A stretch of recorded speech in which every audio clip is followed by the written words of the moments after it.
मंगळवारी आमचं मंत्रिमंडळाची बैठक झाल्यावर मी भारतीय जनता पक्षाच्या कार्यालयामध्ये 3 ते 6 असा 3 तास जनसंवाद करणार आहे। आमचे महाराष्ट्रातले भारतीय जनता पार्टीचे मोठ्या प्रमाणावर कार्यकर्ते येतात, त्यांचे प्रश्न असतात। तसंच कधीकधी मंत्रालयाच्या पासेस लवकर न मिळत असल्यामुळं काही लोकांना मंत्रालयातही येण्याकरता अडचणी असतात। म्हणून मी ठरवलं आहे की पक्षाचा अध्यक्षही मी आहे आणि महसूल मंत्री असल्यामुळे मोठ्या प्रमाणावर महसूल खात्याची गारहाणे जास्त असतात आणि म्हणून मी प्रत्येक मंगळवारी 3 ते 6 आता प्रदेश भारतीय जनता पक्ष कार्यालयात बसणार आहे। सर, 1.5 कोटी शेतकऱ्यांना महसूल विभागाशी जोडण्यासंदर्भात एक महत्त्वपूर्ण तुम्ही निर्णय घेतलाय। डिजिटल माध्यमातून जोडला जाणार आहे शेतकऱ्यांना। माननीय देवेंद्रजी फडणवीस साहेबांचा नेहमीचाच आग्रह आहे की या राज्यातल्या संपूर्ण शासकीय व्यवस्था या जनतेशी जोडल्या गेल्या पाहिजे। तर आम्ही महसूल खात्यातल्या एक डिजिटल यंत्रणा आम्ही तयार करतोय। 1 मे महाराष्ट्र दिनाच्या दिवशी आम्ही याचा एक सुरुवात करतोय, पण 30 मे पर्यंत जे महिनाभर लागेल, 30 मे पर्यंत अॅग्रीस्टॅकमध्ये आम्ही 1 कोटी शेतकऱ्यांना जोडलेला आहे। जे 1 कोटी जे शेतकरी आहेत त्यांना अॅग्रीस्टॅक म्हणजे संपूर्ण सरकारी योजना केंद्र राज्याच्या एका युनिक आयडीवर शेतकऱ्यांना मिळणार आहे।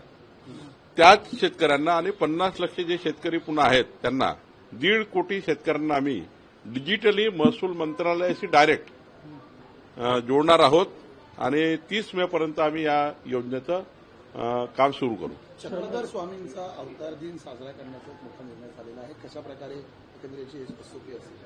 नाही, खूप दिवसापासून मागणी होती की स्वामी चक्रधर महाराजांचा अवतार दिन या ठिकाणी साजरा झाला पाहिजे। माननीय मुख्यमंत्री देवेंद्र फडणवीसजींनी सर्व महानुभाव पंथीय त्या ठिकाणी स्वामींना, बाबांना आणि महाराष्ट्राच्या महानुभाव पंथीय जनतेला विश्वास दिला होता की अवतार दिन साजरा करू। तो निर्णय झालेला आहे। मी माननीय देवेंद्र फडणवीस साहेबांचे आभार मानतो, सर्व बाबांचे आभार मानतो ज्यांनी या ठिकाणी पाठपुरावा केला आणि सर्व अनुयायांचे आभार मानतो, अभिनंदन करतो। सोबतच आता अवतार दिन कसा साजरा करावा, शासकीय कार्यालयात, निमशासकीय कार्यालयामध्ये, शाळांमध्ये कसा असावा याचा एक एसओपी तयार होतोय। आम्ही काय एसओपी असला पाहिजे याची मानवा पंथाचे जे बाबा समाजाचे प्रमुख नेते आहेत, महाराष्ट्रात लोक आहेत, प्रमुख आहेत, त्यांच्याकडनं काय त्यांना नेमकं एसओपी पाहिजे तसं यांच्याकडनं घेतोय आणि मग माननीय देवेंद्र फडणवीस साहेब याचे एसओपी जाहीर करतील। मुंबई के कमिशनर सर, मुंबईमध्ये प्रति तुळजापूर मंदिराची स्थापना करण्याचा विवेक फणसळकर यांनी उत्कृष्ट काम मुंबई शहरामध्ये केलं आहे। मुंबई शहराची कायदा सुव्यवस्था खूप चांगली सांभाळलेली आहे, पण देवेंद्र भारतींना सुद्धा खूप मोठा अनुभव आहे। त्यांना मुंबईच्या गल्ली गल्ली माहिती आहे, माफियागिरी माहिती आहे। त्यामुळं माफियागिरींना ठेचून काढणे आणि अवैध धंदे मुंबईमध्ये बंद करणे आणि मुंबई ही जसं पोलीस खात्यामध्ये संपूर्ण जगामध्ये, देशामध्ये मुंबई शहरांचा पोलीस जे आहे हा अत्यंत उत्कृष्ट पोलीस, हा जो आपल्याबद्दलचा एक मत आहे, मुंबई पोलिसाबद्दलचा चांगला मत आहे।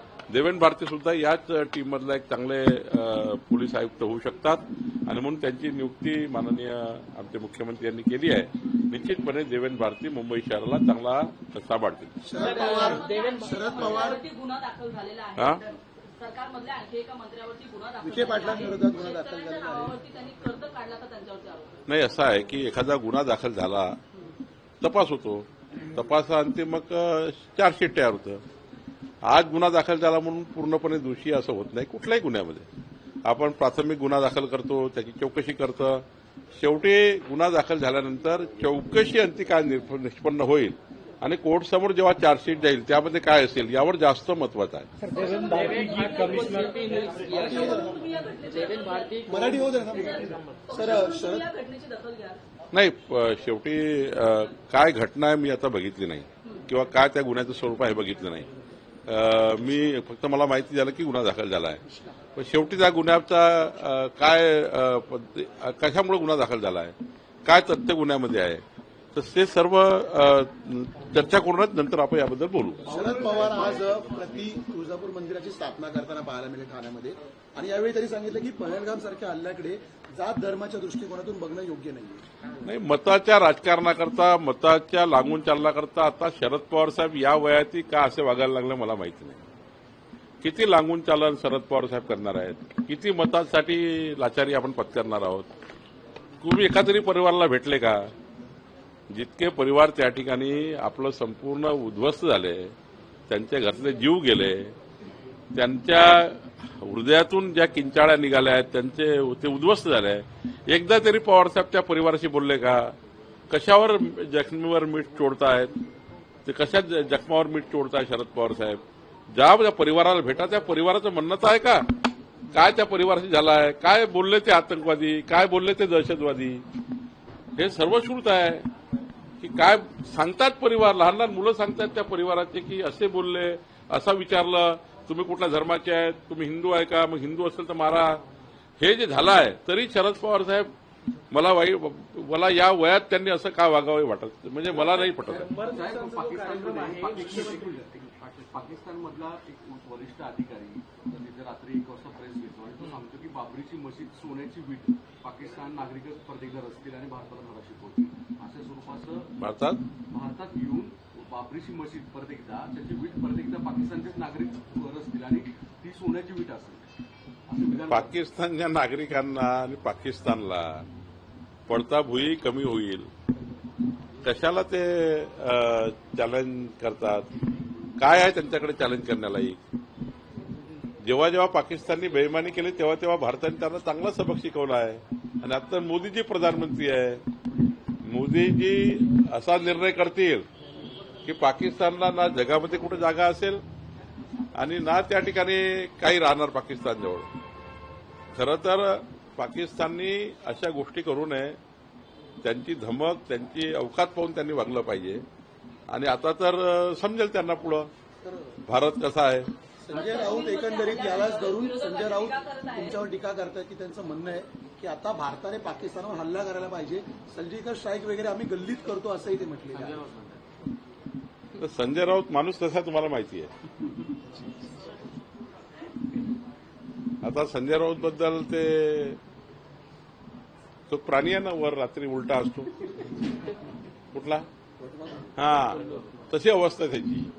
त्यांना रात्रीचा दिसतं, दिवसानं अंधार दिसतो.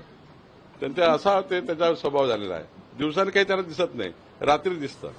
असं ते कोणतरी आहे, ते मला पूर्ण आठवत नाही. पण कशाला बोलता, कशाला तुम्ही त्या ठिकाणी तुमची आपलं जीव किती मोठा, आपलं काम किती मोठं, देशावर बोलता संजय राऊत, पाकिस्तानवर बोलतात. किती उंची आहे संजय राऊतांची? काय समजतं संजय राऊतांना? कधी केलाय कोणत्या मंत्रालयात काम, कुठल्या सरकारमध्ये काम केलंय? टिवटिव आपले करत राहतात.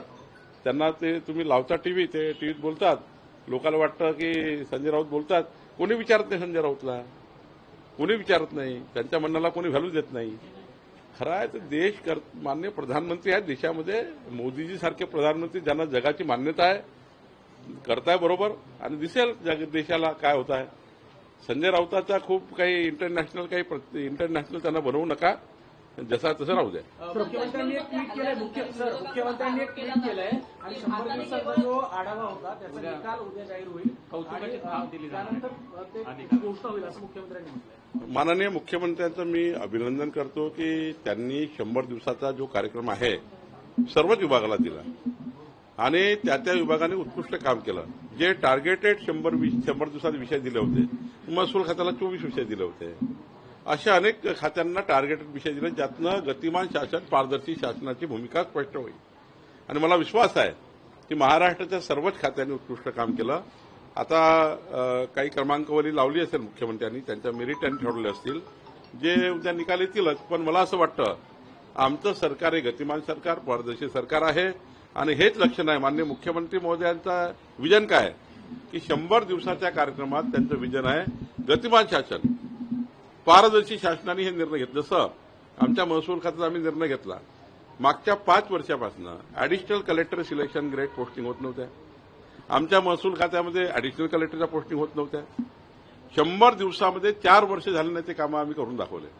तर या मला असं वाटतं अनेक विभागांनी आता आशिष शेलारजींनी त्यांच्याकडे जे सेतू केंद्र आहे आशिष शेलारजीकडे त्या सेतू केंद्रामध्ये 3 पटीनं वाढ झाली 100 दिवसामध्ये. आता लोकांना घरपोच परवा तर त्यांनी मला सांगितलं की घरपोच सेतू केंद्र आता जाणार आहे. तर हे जे 100 दिवसात आम्ही कामं केले 10 वर्ष जे होऊ शकले नाही ते कामं त्या विभागाने 100 दिवसात करून दाखवले. आणि टार्गेट आहे माननीय मुख्यमंत्र्यांनी मेरिट निवडले कुठल्या खात्याने काय करावं. मला वाटतं उत्तम कार्यक्रम माननीय मुख्यमंत्र्यांनी केला आणि आता उत्तम त्याचा रिझल्ट येईल. आणि केवळ 100 दिवसच नाही आमचं सरकार पुढचे 5 वर्ष 20-20 मॅच खेळणार आहे. आणि आमचं सरकार पुढचे 15 वर्ष देवेंद्र फडणवीस सरकार महाराष्ट्रात महायुतीचं सरकार पुढचे 15 वर्ष या महाराष्ट्रात असणार आहे. आणि आत्ता जेवढं बहुमत आम्हाला 51% मतं मिळाले पुढच्या काळामध्ये आम्हाला 60% मतं या महाराष्ट्रात मिळतील असा विश्वास मला आहे. सर देवेंद्र भारती को नया सीपी नियुक्त किया गया है मुंबई का, क्या कुछ मुंबई के लिए बहुत अच्छा काम किया है. विवेक फंसालकर जी ने मुंबई की गुंडागर्दी बदमाशियों को ड्रग्स को सारी चीजों पे कंट्रोल किया और एक अच्छा सीपी करके उन्होंने सबके साथ मिलकर काम किया. अब देवेंद्र भारती भी ऐसे ही अधिकारी है जो मुंबई को जानते हैं, चप्पा चप्पा जानते हैं, बदमाशगिरी को जानते हैं, माफियागिरी को जानते हैं, गुंडागर्दी को जानते हैं. वो एक जो हमारा नाम था मुंबई पुलिस का देश में विश्व में कि मुंबई पुलिस सबसे अच्छी पुलिस, ये नाम वो बरकरार रखेंगे और मुंबई को सारी सुरक्षित रखेंगे. आखिरी सरकार की जवाबदारी यही होती है कि जनता की जान माल की रक्षा करना. तो जान माल की रक्षा करने की जहां तक बात आती है तो हमारे देवेंद्र भारती भी अच्छा काम करेंगे, मुझे विश्वास है. पहलगाम हिंसा को लेकर देश भर में आक्रोश है. कैबिनेट मीटिंग है, वो आज केंद्रीय कैबिनेट की मीटिंग होनी है. सर कल मोहन भागवत प्रधानमंत्री के आवास पर जाकर आए. क्या कुछ सेना को खुली छूट दी गई है? देखिए माननीय प्रधानमंत्री मोदी जी हमारे देश के लिए एक विश्व गौरव है, युग पुरुष है और मुझे विश्वास है 140 करोड़ भारतीय के लिए वो निश्चित रूप से ऐसा कदम उठाएंगे कि हमारे देश की तरफ कोई भी तिरछी नजर करके नहीं देख सकेगा. ये निश्चित रूप से मोदी जी करेंगे. संजय राउत कहते हैं कि हमला होना चाहिए, सर्जिकल स्ट्राइक तो हम गली गली में करते हैं. वो ऐसे आदमी है, संजय राउत का क्यों पूछते हो भाई? संजय राउत को कोई देखता भी नहीं है, कोई पूछता भी नहीं है. आप ही उनको पूछते जाते हो. वो उल्टा वो जो एक पंछी होता है रात को दिखता है उनको, दिन में दिखता नहीं, ऐसा वो दिखता है उनको. एक पंछी है, क्या नाम उसका? उल्लू. हाँ वो नहीं मालूम, वो आप लोग नाम क्या वो कुछ तो भी बोलते हैं. तो उसको क्या करता है रात को दिखता है उनको और दिन में दिखता नहीं है, उल्टा है. वैसे संजय राउत की हालत है. राउत टिप्पणी करते हुए मोदी जी पर सवाल खड़े किया, बोले एक भी बैठक में खुद प्रधानमंत्री शामिल नहीं है. इससे पता चलता है कितनी सीरियस है इस पूरे मुद्दे को. कौन? राउत ये कह रहे हैं कि एक बैठक में एक भी शामिल नहीं है. राहुल गांधी पहुंच जाते हैं. मैंने बता रहा उनको दिन में दिखता नहीं, रात को दिखता है, उल्टा है उनका. देखिए प्रधानमंत्री पूरे विश्व का दौरा जो भी उनका नियोजित दौरा था सऊदी अरेबिया से तुरंत वापस आ गए देश में. लेकिन कुछ लोग अपने फैमिली के साथ देश में पर्यटन पे गए थे, उन लोगों ने पर्यटन नहीं छोड़ा. वहां से वो अपना जो तीर चलाते रहे, ट्वीट करते रहे. ट्वीट कहां से? विदेश से, परिवार के साथ. उनको वापस नहीं आए. अपना परिवार का पूरा दौरा छोड़ के वापस महाराष्ट्र में क्यों नहीं आए? वहां से बता रहे, ट्वीट कर रहे वहां से. अरे भाई प्रधानमंत्री वापस आ गए सऊदी अरेबिया से तुरंत, आए कि नहीं आए? भाई आपने देखा कि नहीं देखा? और ये क्या कर रहे थे? वहां से ट्वीट कर रहे थे. कहां से ट्वीट कर रहे थे? जो गए थे घूमने, हाँ लंदन से ट्वीट कर रहे थे.